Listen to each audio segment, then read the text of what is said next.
efficiency.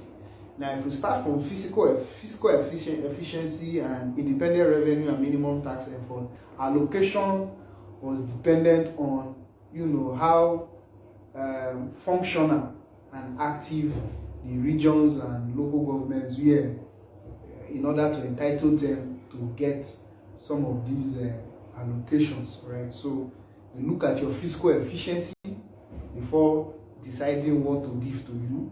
You also look at your revenue and tax effort, your minimum tax effort, and then deciding. And then talk about equality of access to development opportunities. If you factor that in before sharing, coming up with a sharing formula for that particular region or local government. And then you look at the national minimum standard. What was the minimum standard of development? Any region that was not meeting up needs to be allocated more resources to be able to meet up to that minimum national standard. So those are the 5 principles recommended by the Aboyade Technical Fiscal Revenue Committee. All right. So, and then in terms of sharing formula, Aboyade Committee recommended that 57% be given to the federal government, state governments to get 30%, local governments 10%, and a special grants account should get 3%.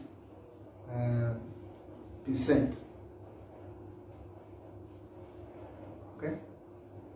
However, some aspects of the report became too technical, and this led to the rejection of Aboyade's technical committee report.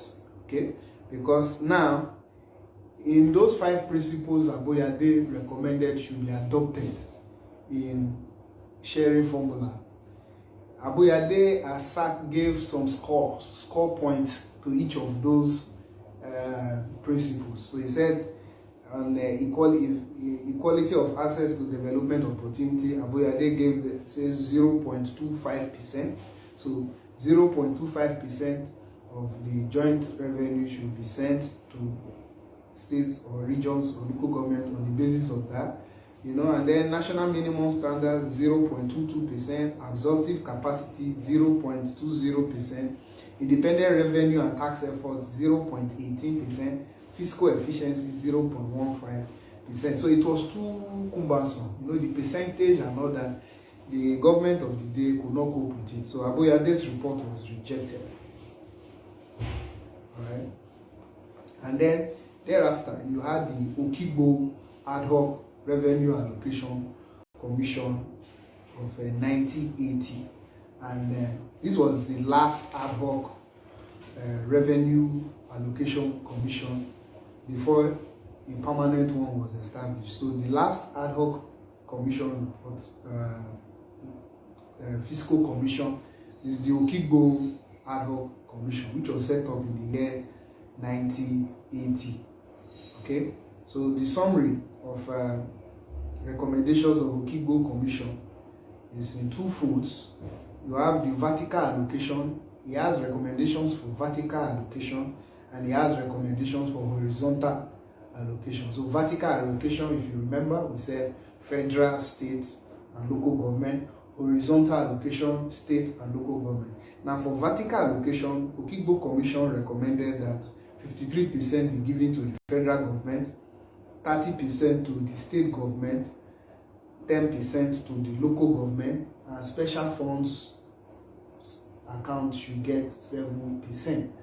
For horizontal allocation, Okigbo Commission recommended that 40% be allocated to on the basis of minimum responsibilities of government, 40% be allocated on the basis of population, 15% be allocated for social development factor, 5% for internal revenue efforts. Okay, so sharing between state and local government will be based on these principles and percentage. Then lastly was Okigbo's recommendation with respect to how this special funds account of 7% should be further divided. Alright, so first is that he said initial development of federal capital territory should get 2.5% of that special funds account. Then special problems of mineral producing areas to get 2%, 2.0%. Ecological problems should get 1%. Revenue equalization fund should get 1.5%. Sharing of social development factor. Okibo recommended 15%.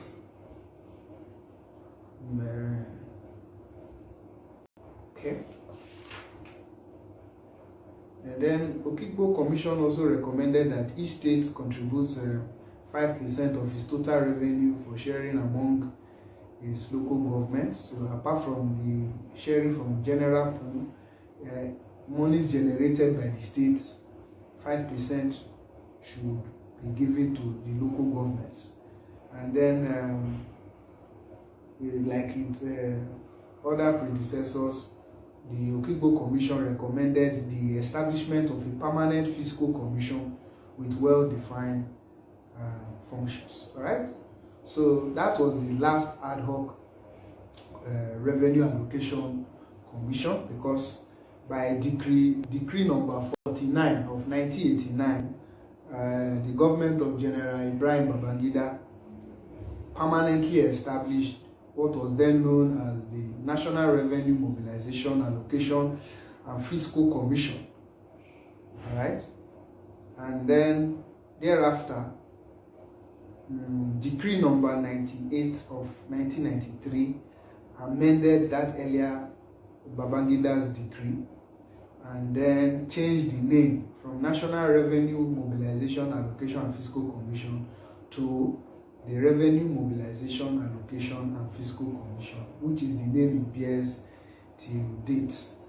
Alright, so as of today, the Revenue Mobilization, Allocation and Fiscal Commission is duly provided for and listed in the provisions of Section 153 sub 1 of the Constitution of the Federal Republic of Nigeria 1999 as amended.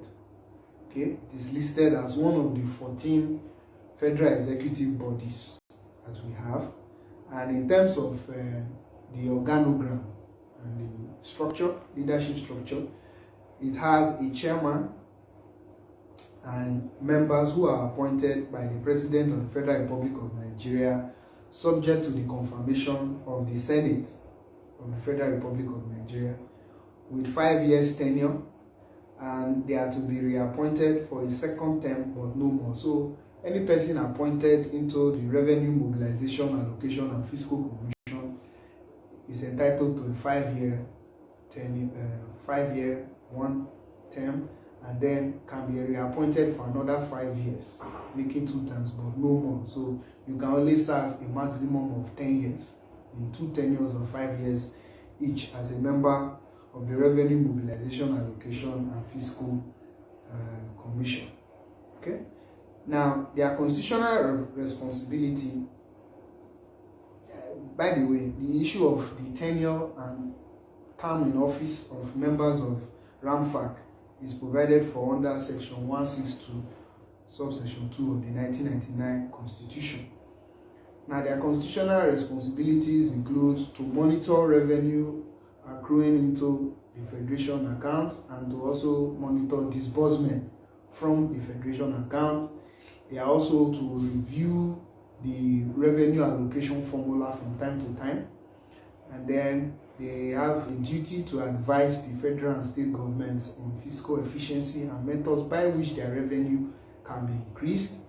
They also have a duty to advise on the determination of remuneration package for political office holders, and then they also have a constitutional duty to discharge such other functions as may be conferred on it by an act of the National Assembly. Okay, so that is that for historical development taxation in Nigeria. In our next discussion, we'll be looking at chapter 3, which is the principles of taxation. Thank you.